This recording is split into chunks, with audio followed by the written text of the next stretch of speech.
বন্ধুরা, আজকে আমরা যাব নৈহাটির বড়মার মন্দিরে। প্রথমে তারকেশ্বর হাওড়া লোকাল চেপে শেওড়াফুলি পৌঁছালাম। সেখানে হাওড়া থেকে ব্যান্ডেলের দিকে যাচ্ছে যে কোনো লোকালে চেপে চুঁচুড়া স্টেশনে নামলাম। এরপর চুঁচুড়া থেকে অটো ধরে ফেরিঘাটের উদ্দেশ্যে রওনা দিলাম।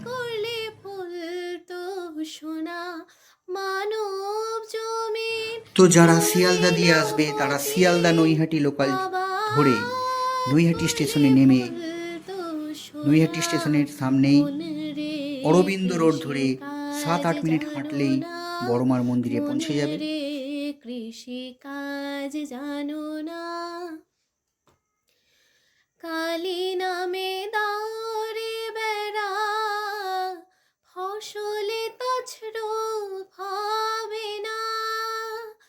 কালী নামে দাঁড়ে বেড়া, ফসলে তাছড়ো। তো বলতে বলতেই আমরা ফেরিঘাটে চলে এসেছি। এবার টিকিট কেটে লঞ্চে চাপবো বলে গুটি গুটি পায়ে রওনা দিলাম।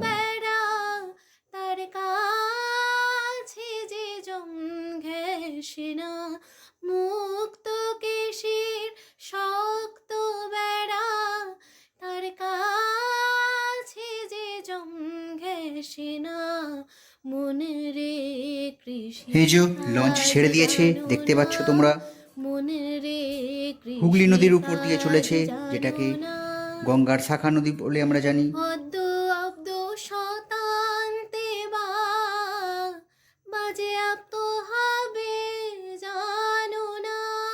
তো চলে এসেছি আমরা নৈহাটি ফেরিঘাটে। ফেরিঘাট থেকে বেরিয়ে সামনের সোজা রাস্তা ধরে 4-5 মিনিট হাঁটলেই বড়মার মন্দির। রাস্তার দুপাশে রয়েছে পুজো দেওয়ার সামগ্রীর দোকান ও বড়মার ছবির প্রচুর দোকান।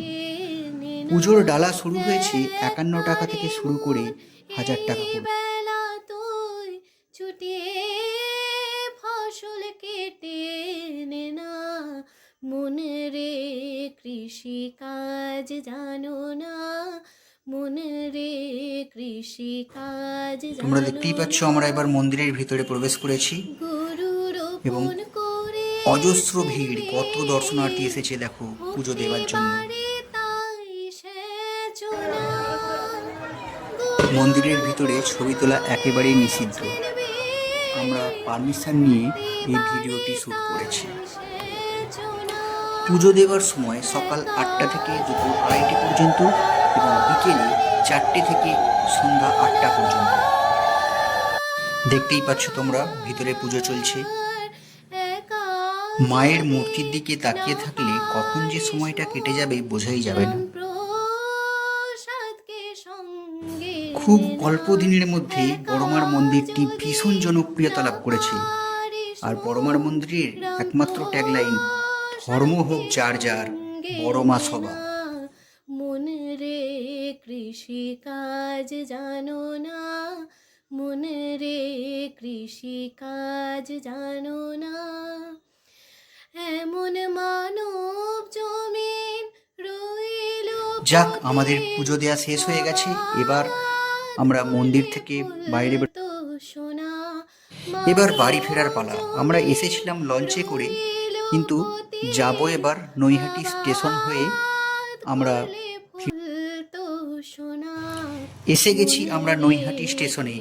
এখান থেকে ব্যান্ডেল যাওয়ার ট্রেন ধরে আমরা ফিরব শেওড়াফুলিতে।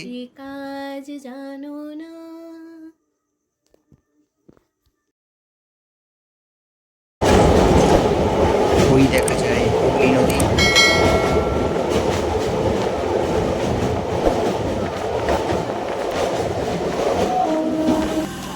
তো আমরা পৌঁছে গেছি ব্যান্ডেল স্টেশনে।